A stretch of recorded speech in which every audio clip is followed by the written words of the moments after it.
할렐루야, 예레미야 6주차 강의를 시작하도록 하겠습니다. 오늘은 예레미야의 고백, 세 번째 고백인 17장 14절부터 18절까지의 말씀, 그리고 그 이후로 20장까지 이어지는 말씀 한번 살펴보려고 합니다. 힘이 있는 사람은 부당한 대우를 받지 않죠. 이유는 해를 겪는다 해도 그들은 그들이 가지고 있는 힘을 이용해서 복수할 수 있기 때문이죠.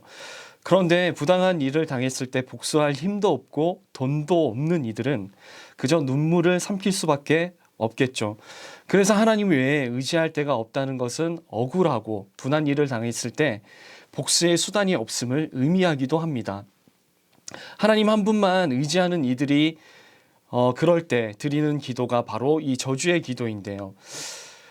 원수를 사랑하라는 말씀에 익숙한 사람들이 볼 때 저주의 기도는 왠지 미성숙하고 마치 세상적인 기도인 듯 하지만 예레미야의 세 번째 그리고 네 번째 고백은 바로 이 저주의 기도에 있다는 것입니다.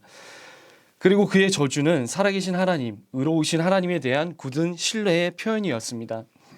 먼저 저주의 기도를 하게 된 예레미야의 이 상황을 한번 살펴보도록 하겠습니다. 16장은 유다 땅에 임할 극심한 재앙에 관한 말씀입니다. 하나님은 예레미야에게 결혼도 하지 말고 자녀도 낳지 말라고 이르십니다. 사실 예레미야는 차마 결혼할 수 없었을 것입니다.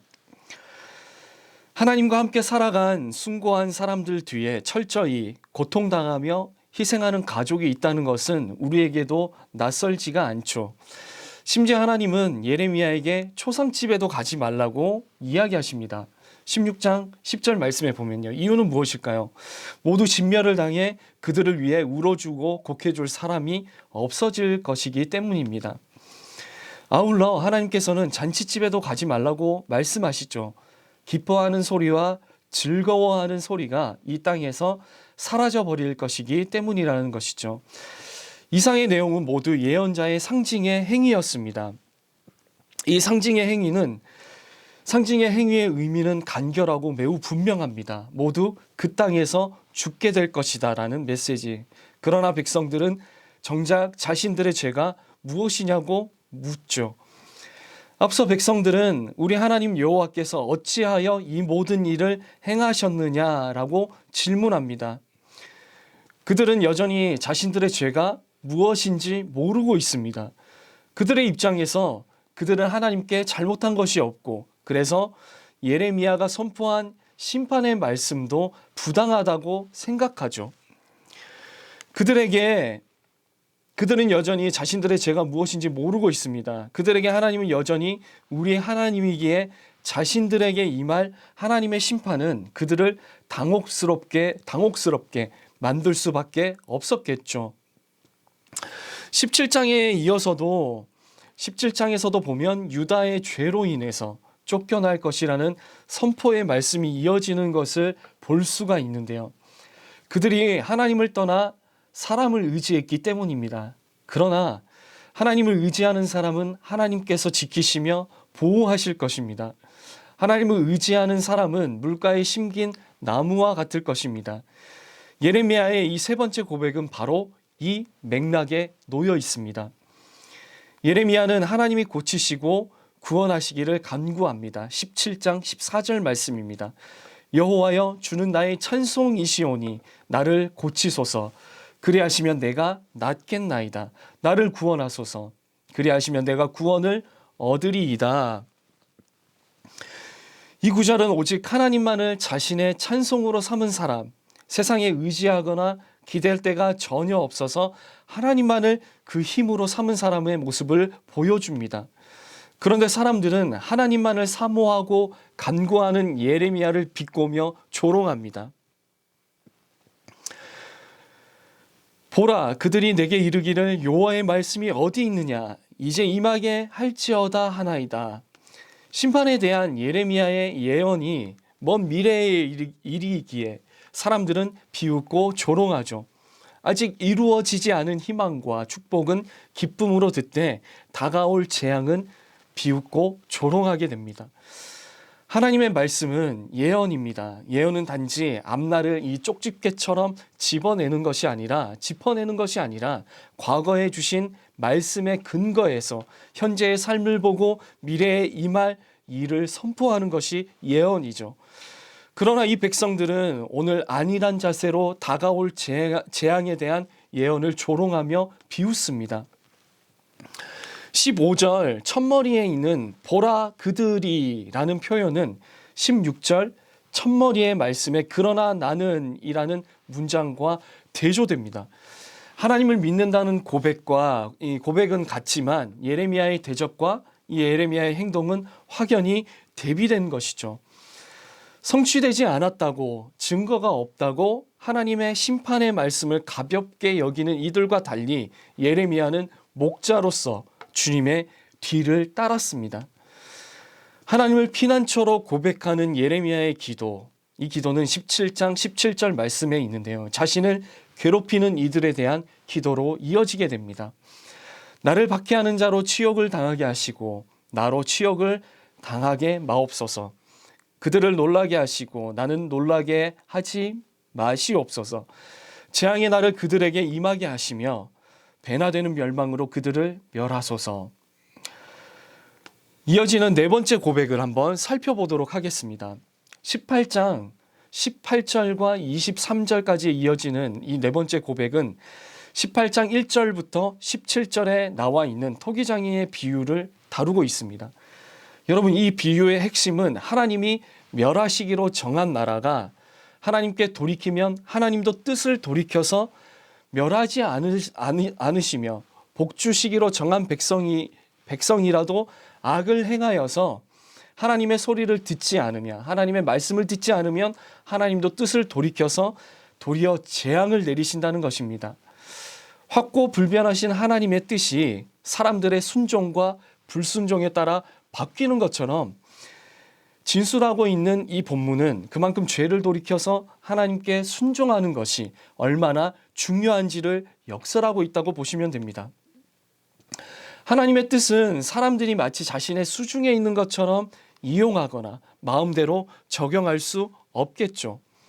그런데 이 구원이 불변하는 약속이고 하나님의 복이 영원히 나의 소유인 것처럼 말하고 이를 믿음으로 여기는 사람들이 있겠죠. 토기장이에 관한 말씀은 하나님께 이전에 어떤 약속을 받았든지 지금 불순종하는 이들에게 하나님이 그 정하신 복을 돌이켜 재앙을 내리실 것임을 명확하게 보여주고 있습니다. 그런데 여러분, 여기서 저희가 살펴봐야 될 점이 한 가지가 있습니다. 그것이 무엇이냐면 그에 대한 이스라엘의 반응은 어떠했는지라는 것을 한번 살펴봐야 한다는 것이죠. 그들의 반응은 뜻밖에도 18장 12절의 말씀이었습니다. 헛되다. 이것이 그들의 반응이었습니다. 하나님을 따르고 그 말씀대로 사는 것이 헛되다고 말하며 자신의 계획대로 행하겠다는 고집을 꺾지 않는 모습을 볼 수 있습니다. 18장 18절부터 예레미야의 이 네 번째 고백이 시작이 되는데요. 돌아오라는 하나님의 말씀을 헛되다고 이야기하며 고집 부리는 이들을 향한 심판의 말씀이 18장 13절부터 17절까지에 선포되고 예레미야는 18장 18절 말씀에서 이 말씀을 들은 이들이 그를 대적해서 제거할 궁리를 한다고 하나님께 아뢰게 됩니다. 그들에게 예레미야는 불필요한 존재였습니다. 이미 다른 중재자들로 충분했기 때문이었겠죠. 제사장은 율법을, 지혜자는 삶의 지혜를, 예언자들은 하나님의 말씀을 전해줄 것입니다. 이 사역자들은 예레미야와는 달리 백성들이 원하는 평화와 그리고 위로를 전했을 것입니다. 예레미야를 해치려는 음모에 가담했을 수도 있습니다. 예레미야야말로 제사장과 지혜자, 예언자의 최대의 적이었을 가능성이 크기 때문이죠. 예레미야만 없어지면 현재의 모든 질서가 고스란히 유지되고 사회는 평안해질 것이기 때문이겠죠.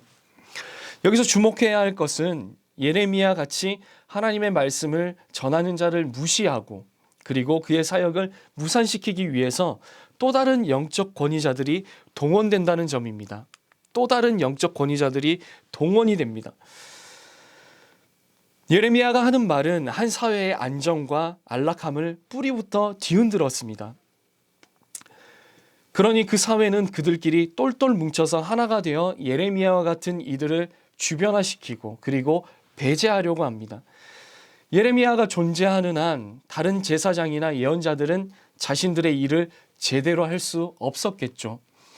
그러니 예레미야를 제거하는 일은 신학적인 문제라기보다는 그들에게 있어서 생존의 문제였다는 것입니다. 예언자를 괴롭히는 최고의 방법은 18절 말씀에 나와 있습니다. 그를 무시하고 하나님의 말씀이 아니라고 혀로 치고 그의 말에 귀 기울이지 않는 것입니다. 이들은 예언자의 말을 상대화시키고 축소시킬 뿐만이 아니라 성취되지 않은 미래의 일이라는 이유 하나만으로 마음껏 조롱하게 됩니다. 그런 상황에서 언제나 그렇듯이 예레미야는 기도밖에 할 수 없었습니다. 18장 19절 말씀입니다. 여호와여 나를 돌아보사 나와 더불어 다투는 그들의 목소리를 들어보옵소서. 그들은 예레미야의 말에 귀를 기울이지 않고 귀를 기울이지 말자고 모의하고 예레미야는 하나님께 그의 소리에 귀를 기울이시기를 간구하고 있죠. 여러분이 아시다시피 예레미야에게는 하나님뿐이었습니다.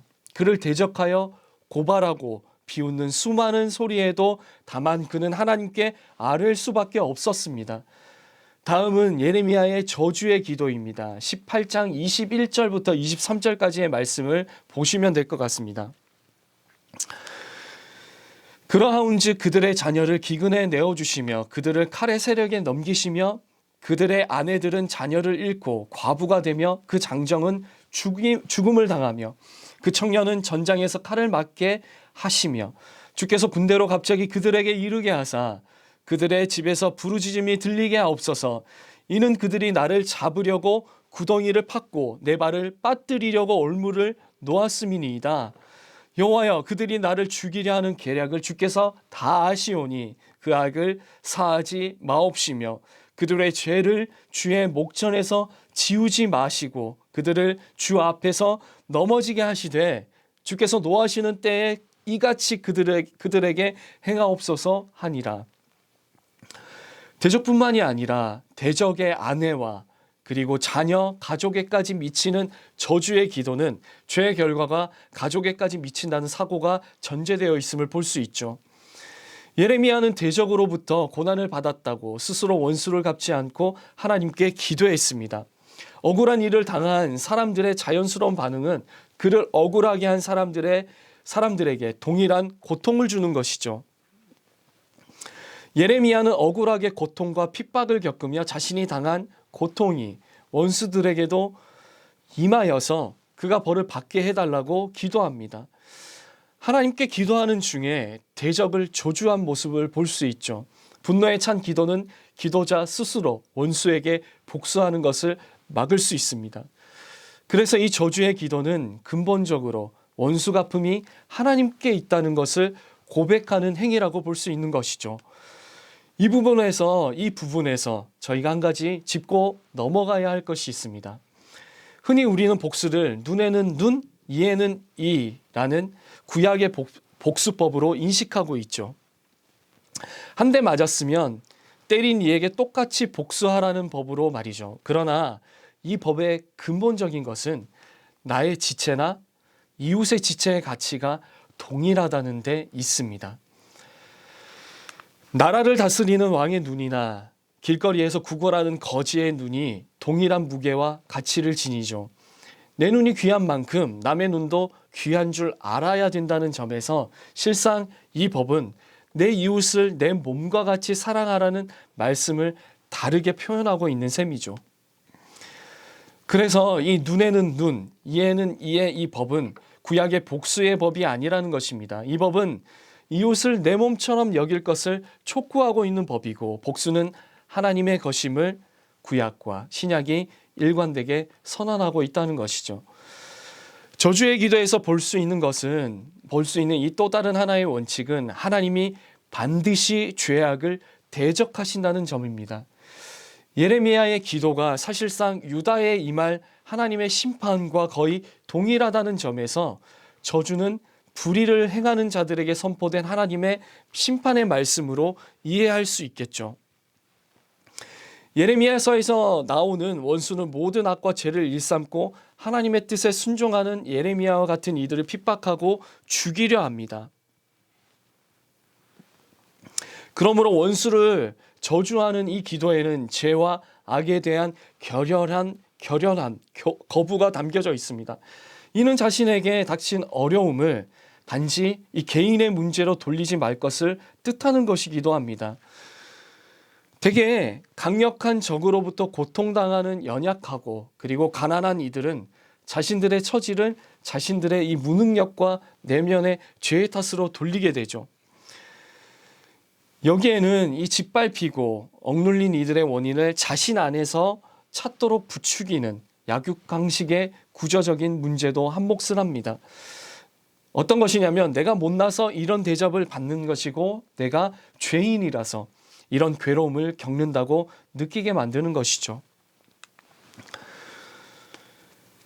세상 그 어느 누가 이 내면의 죄로부터 온전히 자유로울 수 있을까요?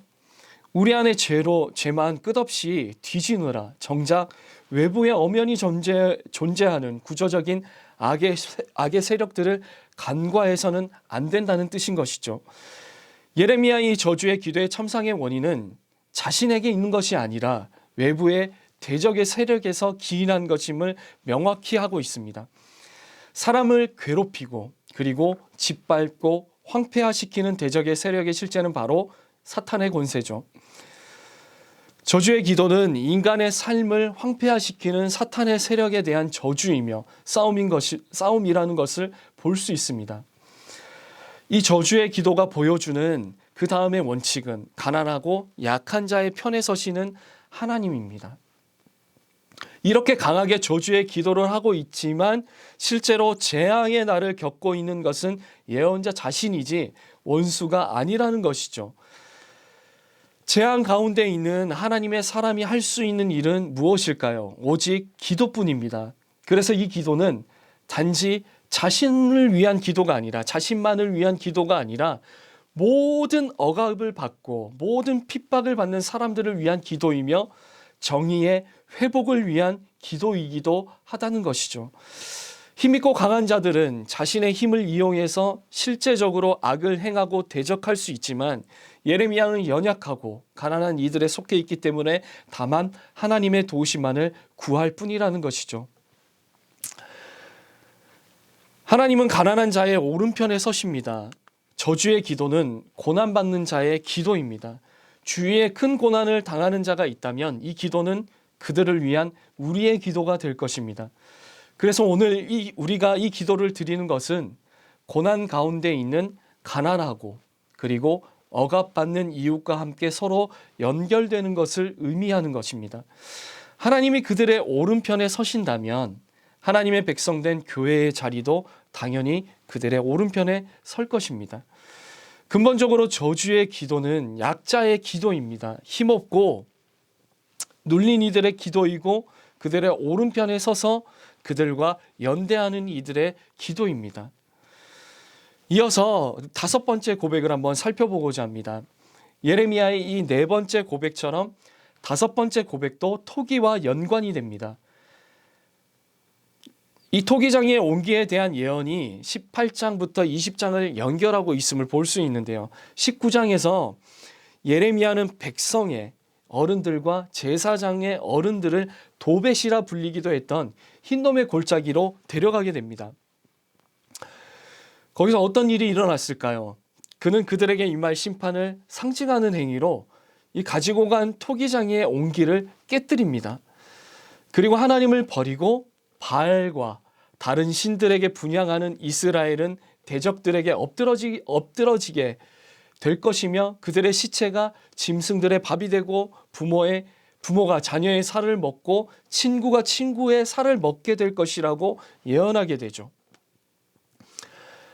여러분, 한번 깨진 이 토기의 그릇이 원래대로 회복될 수 있나요? 회복될 수 없죠.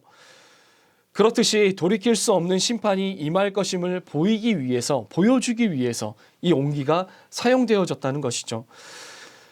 지도층을 향한 하나님의 예레미야의 이 예언의 활동이 바수울의 귀에 들어가게 됩니다. 이 바수울은 제사장이며 여호와의 성전의 총감독이었죠. 29장 26절 말씀에 따르면 성전의 감독은 제사장이며 그의 직무는 모든 미친 자와 예언자 노릇을 하는 자들을 목에 씌우는 이 나무 고랑과 그리고 목에 씌우는 쇠고랑을 채우는 일이었습니다. 바수울은 이러한 성전 감독들 가운데 아마 수장이었을 것입니다. 성전 감독에게 요구된 일을 정확히 바수울이 예레미야에게 행하고 있음을 볼 수 있습니다.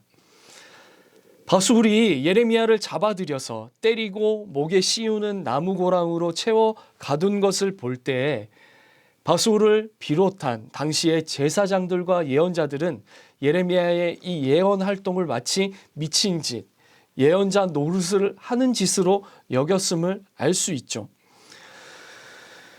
돌이킬 수 없는 심판을 선언하는 예레미야를 미친 사람 취급하며 때리고 가두는 바수울을 향해서 예레미야는 온 유다가 포로로 끌려가 버릴 것임을 다시금 선포하고 바수울 역시 바벨론으로 끌려가서 거기서 죽게 되리라 예언을 하게 되죠. 바수울과 예레미야의 이 갈등에 대한 관찰은 꽤 흥미로운데요. 1장 10절 말씀에 따르면 하나님은 예레미야를 열방 만국 위에 세우셨다. 여기에 쓰인 히브리어 동사 파카드에서 나온 말이 바수울의 직책인 파키드, 감독이라는 뜻입니다. 즉 하나님이 세우신 감독과 사람들이 세운 감독 사이의 갈등을 보여주고 있다는 것이죠. 성전에는 감독이란 직책도 있고 심지어 총감독이라는 직책도 있습니다. 하나님을 예배하며 그의 말씀을 전하도록 구별된 이들임에도 이런 식의 계층의 구조와 직급이 있었다는 것이죠. 열방과 같이 이 행정제도와 그리고 군대를 갖춘 왕을 원했던 백성들은 하나님께서 제사하는 일을 맡은 성전에서조차 직책을 계급화했음을 볼 수 있습니다. 그러나 이 사람들이 만들어낸 높은 자리의 감독들에 반해 하나님이 세우신 감독인 예레미야에게는 아무런 권위와 능력도 없었습니다. 예레미야의 삶은 평화를 전하는 거짓 예언자들과 끊임없이 이 부딪히는 모습을 보여주고 있습니다. 바수울에게 임할 재앙을 말하는 20장 6절 말씀, 너와 너의 거짓 예언을 들은 내 모든 친구도 그와 같으리라 라는 말에서 예레미야의 선포와는 달리 바수울을 비롯한 당시의 대부분의 제사장들과 그리고 예언자들은 평화를 전하는 중재자였음을 짐작할 수 있습니다. 이 예레미야의 고백의 마지막 본문은 20장 7절부터 18절까지의 말씀이며 그중 7절부터 13절은 시편의 탄식의 시와 양식이 같음을 볼 수가 있는데요. 하나님을 부르는 장면 7절 말씀입니다. 탄식의 메시지 7절부터 10절까지의 말씀입니다.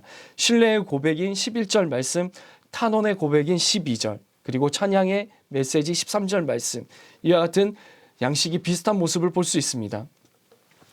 여러분 히브리어 성경에서 시편의 제목은 여기 나와 있는 것처럼 테힐림입니다.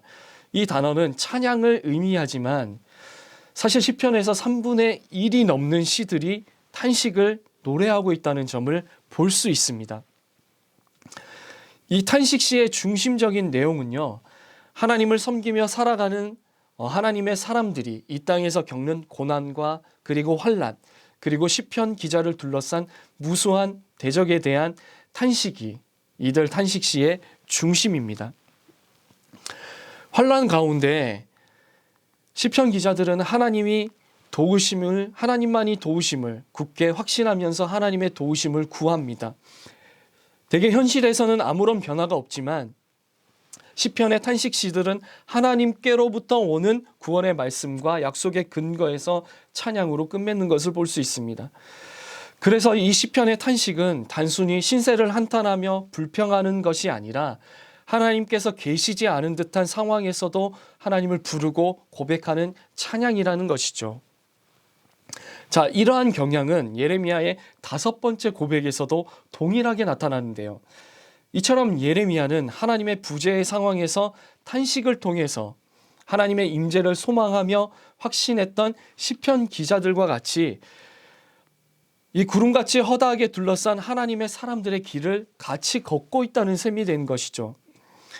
7절 말씀에서 권유하다로 옮긴 히브리 언어, 히브리 동사 이 파타는 우리말로 번역하면 꾀다에 해당하는데 본디 무엇을 할 마음이 없는 사람을 말로 부추겨서 무엇을 하게 하는 것을 뜻하게 됩니다.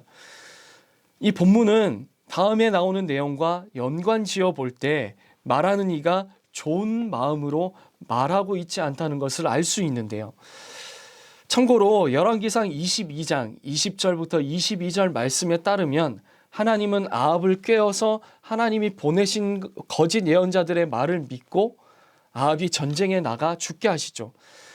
예레미야는 같은 단어를 써서 여기 나와 있는 같은 단어를 써서 하나님의 말씀의 결과에 문제를 제기하고 하나님께서 그를 그릇 인도했음을 항의하고 있다는 것이죠. 특히 이 꾀다라는 단어에 잇따라 나온 동사들이 강하다, 이기셨다라는 점에서 하나님과 예레미야의 이 힘겨루기에서 하나님이 예레미야보다 훨씬 더 강하셨고 그로 인해서 예레미야가 하나님께 강제로 이끌려갔다는 것이죠. 이것은 하나님이 데려가시는 길과 그리고 예레미야가 가고자 한 길이 서로 달랐음을 암시합니다. 다른 고백들처럼 여기서도 역시 하나님이 예언자를 주도적으로 이끄셨음을 알 수 있죠. 좋은 말로 깨어서 어렵고 힘든 길에 빠지게 한 사람을 원망하듯이 예언자는 하나님이 자신을 깨어내어서 강제로 고난의 길로 이끌었다고 항의하고 있다는 것이죠. 하나님의 깨어내심과 강하심, 그를 통해서 예레미야를 이끌어 가심의 결과는 예레미야가 사람들로부터 당하는 조롱과 핍박이었습니다. 예레미야를 부르실 때 하나님은 왕들과 족장들과 제사장들과 모든 백성이 그를 이기지 못할 것이라고 약속하셨으나 이제 모든 사람이 그를 대적하고 모욕하며 오히려 죽이려 합니다. 예레미야의 이 말에는 그런 하나님에 대한 그의 편치 않은 심경, 더 나아가서 분노와 반항의 마음까지 담겨 있음을 볼 수 있죠. 예레미야를 이끄신 하나님은 그로 하여금 말할 때마다 파멸과 멸망을 선포하셨습니다. 하나님의 관건으로 예레미야는 백성의 폭력과 강포를 드러내야만 했고 그 결과 그는 종일토록 치욕과 모욕을 당했습니다. 그래서 다시는 그러한 말씀을 전하지 않으며 하나님의 이름으로 말하지도 않으리라 결심했지만 이 모든 것이 헛수고였음을 볼 수 있죠. 왜냐하면 마치 닫혀있는 곳에서 활활 타오르는 불길처럼 예레미야의 마음속에 끌어올라 골수에 사무쳐 도무지 견딜 수 없었기 때문이죠. 불타오르는 하나님의 말씀 때문에 예레미야는 다시금 말씀을 전하고 선포할 수밖에 없었습니다. 예언자의 마음속에서 끓어오르는 듯한 불붙듯 듯한 말씀의 핵심이 이 백성이 자행하는 파멸과 멸망, 포악과 겁탈이라는 점은 우리에게 다소 생소하게 들립니다. 이 땅에 가득한 폭력에 대한 선포는 아마 예레미야에게 당연히 이 땅 백성을 향한 하나님의 영혼에 대한 구령의 열정이었을지 모르겠습니다. 그리고 이 땅 백성이 자행하는 폭력에 대한 고발은 예레미야에게 있어서 복음 전파이기도 했다는 것이죠. 다만 그에 비해 오늘 우리가 전하는 복음은 너무 축소되어 있고 왜곡되어 있지 않은지 한번 생각해 봤으면 좋겠습니다. 백성의 죄악으로 그들 사방에 두려움이 가득하고 그리고 불과 같은 마음으로 전하였으나 이들은 도리어 예레미야를 사방의 두려움이라고 별명을 지어서 부르며 조롱하는 모습을 20장 10절 말씀에 찾아볼 수 있는데요. 하나님의 두렵고도 무서운 심판을 전하지만 당장은 심판이 임하지 않기에 사람들은 예레미야를 비웃고 조롱하면서 예레미야가 실수하고 넘어지기를 기다리고 있습니다. 심지어 그의 친한 친구까지도 예레미야가 실족하기를 기다리고 있는 모습을 볼 수 있죠. 특히 10절 말씀의 이 표현들은 7절에 쓰인 동사 꾀다, 이기다 이 동사들을 함께 사용해서 7절에서 하나님이 행하신 일과 그리고 10절에서 친구가 행하는 일을 대조시킵니다. 하나님께 꾀이고 강제로 예언자가 된 예레미야를 사람들이 이렇게 노려보면서 그가 세상의 유혹을 당해 넘어지게 되는 날을 기다리고 있다는 것이죠. 하나님께 붙잡힌 자가 되었기에 예레미야는 세상 사람들로부터 꿰어 넘어뜨려야 할 존재가 되어버리고 만 것이죠. 시편의 탄식시들이 그러하듯이 예레미야의 탄식 역시 고통스러운 상황임에도 불구하고 하나님에 대한 견고한 확신과 그의 신뢰의 선언으로 이어집니다. 예레미야의 마음속 확신은 무엇이었을까요? 그것은 하나님께서 그와 함께 하신다는 것이었습니다. 이 확신은 하나님이 그를 부르실 때 주신 약속의 말씀이자 그리고 그의 고비 때마다 확인시켜 주신 말씀이기도 하죠.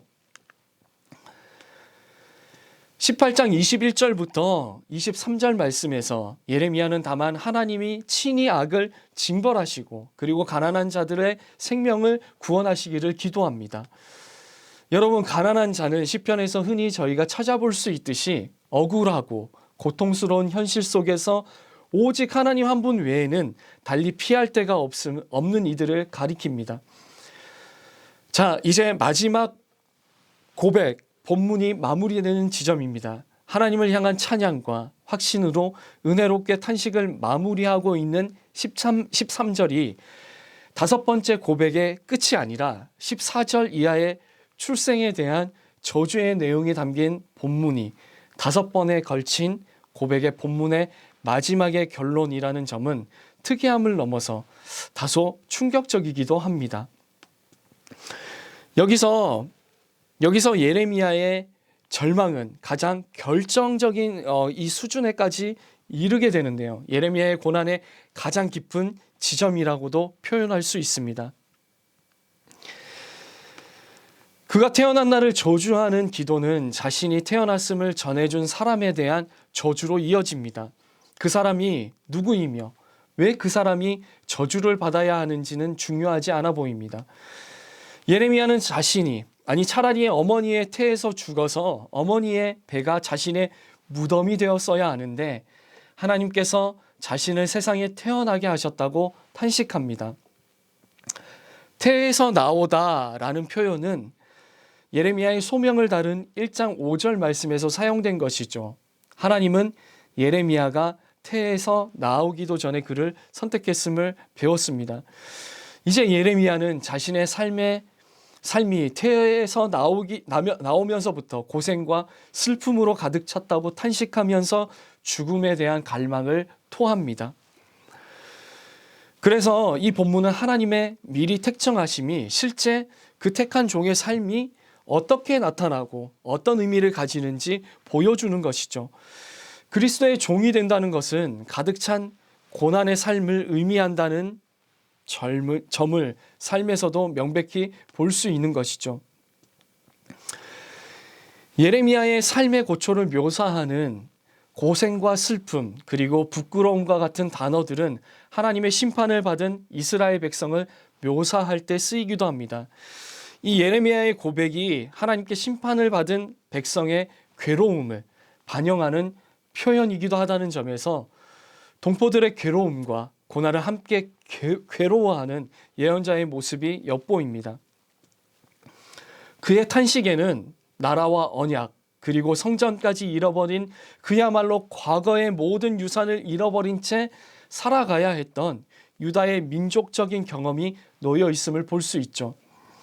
태어난 것을 저주할 정도로 고생과 슬픔으로 가득한 예레미야의 삶은 당대의 죄악으로 인해 하나님께 심판을 받은 백성의 삶을 몸소 겪고 있는 것이거니와 한편으로는 하나님만을 의지하며 살아가는 의인의 고난이 가득 찬 삶을 반영하고 있습니다. 10절부터 13절까지의 말씀은 환난 가운데서도 하나님을 의지하는 견고한 확신과 그리고 믿음을 보여주는 반면에 14절부터 18절까지의 말씀은 믿음으로 살아가는 삶의 공경과 환난의 깊이 속에서 고통스러워하는 믿음을 보여주고 있습니다. 20장 7절 이하의 5번째 고백 본문이 바술 관련 본문과 나란히 이렇게 놓이게 된 것도 아마도 마골 미사법 때문인 듯합니다. 예레미야를 잡아 가두고 때렸던 바스울에게 예레미야가 붙여주었던 이름이 도리어 이 사람들이 예레미야를 조롱하며 붙인 비웃음의 이름이 되고 만 것이죠. 예레미야는 하나님의 부르심을 따라 예언자가 되었습니다. 그러나 이것이 자신의 뜻과는 완전히 무관하게 모든 자유를 포기한 채 하나님의 사람이 되었다는 것을 의미하지는 않습니다. 그는 그의 모든 고난에도 불구하고 하나님과 가장 밀접한 만남을 지속했으니 그를 향해 의문을 제기하고 그에 대한 신앙을 고백하기도 하고 오히려 불평하기도 했습니다. 하나님의 관건하심을 경험했으되 여전히 예레미야는 그 완전한 자유 가운데서 하나님을 향하여 문제를 제기하고 고통을 토로합니다. 그래서 예레미야는 예언자의 자유나 그리고 하나님의 강권하심을 고스란히 보여주고 있죠. 하나님을 따라서 그에게 붙잡힌 삶, 그리고 사람에게 주어진 완전한 자유로 하나님과 더불어 살아가는 삶이 예레미야에게서 온전히 드러나게 됩니다. 예레미야의 기도는 예언자 자신이 자신의 처지와 연관된 고백이면서 동시에 고난 중에 있는 하나님 백성을 위한 고백이기도 합니다. 개인적인 기도이기도 하지만 이스라엘의 예배 가운데 이러한 고백문이 아마 쓰여졌을 수도 있습니다. 이러한 고백들은 시편의 탄식시들과 함께 주로 바벨론 포로 이후 경건한 유대인들의 탄식과 호소를 대변함을 볼 수 있는데요. 고백 본문들에 담긴 예레미야의 고난과 그리고 고통과 이 탄식의 깊이를 볼 때 이 본문은 실존하는 한 개인의 삶일 뿐만이 아니라 그를 넘어서 이스라엘 전체의 고난을 반영하고 의인의 고난에 가득 찬 삶 전체를 형상화하고 있다고 볼 수 있습니다. 결국 고백의 본문은 한 인간의 이 심리적인 측면에 대한 생생한 묘사뿐만이 아니라 모든 이스라엘의 고통을 대변하고 나아가 이스라엘을 향한 하나님의 고통까지도 담고 있다는 것이죠. 이렇듯 예레미야의 삶은 고난에 대한 다른 시각을 보여줍니다. 고난은 징벌이 아니라 그리고 부끄러운 것도 아니고 하나님의 부재의 증거도 아닙니다. 예레미야의 고난은 그 자체로 하나님에 대한 충성스럽고 그리고 신실한 섬김 그 자체였음을 볼 수 있다는 것이죠. 예레미야의 말씀을 오늘 우리를 향한 말씀으로 읽을 때 하나님을 섬기며 살아가는 고난과 그리고 탄식이 가득한 삶이라는 새로운 차원으로 우리에게 증언하고 있다는 것이죠. 기쁨과 감사와 찬양이 넘쳐나야 하고 승리와 그리고 하나님의 영광이 선포되는 예배가 참 예배이고 개혁적인 예배라고 여겨지는 이 현실에서 예레미야의 고백과 그의 탄식이 설 수 있는 자리는 과연 어디에 있는 것일까요? 한 가지 질문으로 강의를 마치려고 합니다. 예레미야의 이 고백이 우리에게 다소 낯설게 느껴지는 이유는 그만큼 우리의 삶이 그가 지내왔던 고난의 삶과는 다소 거리가 멀기 때문은 아닐까요? 원래 6강까지 진행하려 했던 강의를 한 번 더 진행할까 합니다. 그래서 다음 주 7강은 27장, 28장의 참 예언자와 거짓 예언자의 내용과 함께 30장부터 31장까지의 새 언약을 주제로 마지막 강의를 진행하도록 하겠습니다. 모두 감기 조심하시고 다음 주 강의 때 뵙겠습니다.